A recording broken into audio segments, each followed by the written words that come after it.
नगरसेवक निवृत्ती अण्णा बांदेल यांच्या मार्गदर्शनाखाली अवताडेवाडी तलाव परिसरात आयोजित करण्यात आलेला वृक्षारोपण आणि तलाव स्वच्छता उपक्रम पर्यावरण संवर्धनासाठी एक आदर्श आणि प्रेरणादायी उपक्रम ठरला आहे। परिसराचा विकास करताना पर्यावरणाचे जतन आणि संवर्धन ही देखील तेवढीच महत्त्वाची जबाबदारी असल्याची जाणीव त्यांनी सातत्याने नागरिकांमध्ये निर्माण केली। या उपक्रमात लहान मुले, युवक, महिला, ज्येष्ठ नागरिकांनी उत्स्फूर्त सहभाग घेत परिसर स्वच्छ ठेवण्यासोबतच मोठ्या प्रमाणावर वृक्षारोपण केलं आहे। नगरसेवक निवृत्ती अण्णा बांदेल यांच्या नेतृत्वामुळे नागरिकांमध्ये पर्यावरणाबाबत जागरूकता निर्माण व्हावी आणि ती वाढत असून हरित, स्वच्छ आणि प्रदूषणमुक्त परिसर घडवण्यासाठी त्यांचे कार्य सर्व स्तरातून कौतुकास पात्र ठरते आहे। भविष्यातही अशा लोकसहभागातून पर्यावरणपूरक उपक्रम सातत्याने राबवण्याचा त्यांचा संकल्प नागरिकांसाठी प्रेरणादायी ठरतो आहे। व्हॉइस ऑफ महाराष्ट्र न्यूज चॅनेलसाठी ब्युरो चीफ मुन्ना मुजावर यांचा विशेष रिपोर्ट। आज ह्या ठिकाणी आम्ही आज तिसऱ्यांदा आलोय। त्याच्यामध्ये नदीप सर असतील, कोलटकर सर असतील, हांगे सर असतील।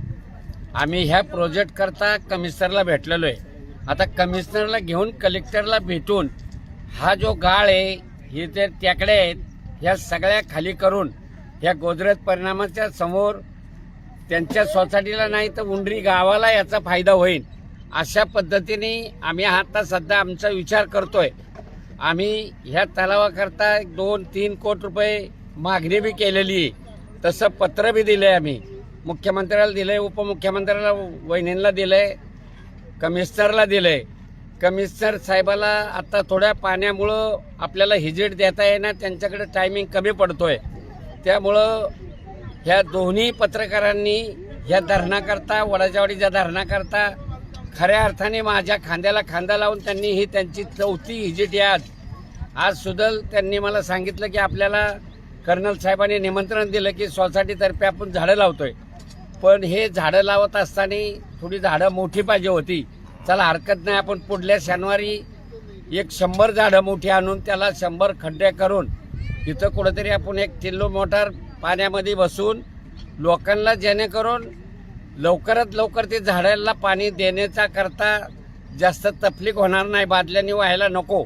त्यामुळं मी माझ्या स्वतःच्या तर्फे पायी पाणी ती टिल्लो मोटार त्यांना देऊन ह्या झाडांचं रक्षण करणं हे आम्ही आमच्या कर्तव्य समजतो। हे प्रभाग गोदरेज सोसायटी असेल, परिणाम असेल, हे आमच्या प्रभागामध्ये आमचं कुटुंब असल्यासारखं आहे। आम्ही कुठल्याही सोसायटीत गेलो तर तो आमचा परिवार आहे असंच धरून आम्ही काम करत असतो। आणि त्या पद्धतीने आज सुद्धा कर्नल साहेबांनी त्यांच्या सगळ्या सोसायटीच्या मेंबर लोकांनी हे झाडं लावायचा कार्यक्रमामध्ये त्यांनी सगळं पुढाकार घेऊन आजचा कार्यक्रम आपण करतोय। मी त्यांच्या सोसायटीच्या सगळ्या लोकांचं, नागरिकांचं, बंधू आणि भगिनींचं मी अभिनंदन करतो की आपण ह्याच्यापूर्वी 5 वर्षापूर्वी आपण सगळे एकत्र आलो, ती झाडं लावली, ती झाडं आता मोठाली झाली, त्याची सावली, गुलमोहराची झाडं असत्यान, बाकीची काही झाडं असत्यान, लिंबाची झाडं असत्यान की जेणेकरून ते झाडं चांगल्या पद्धतीने जगतील आणि ते आम्ही जगावली। आणि ह्या झाडाला सुद्धा प्रत्येक झाड जगावण्याकरता आम्ही परिकष्ट करून ते झाड जगावणार।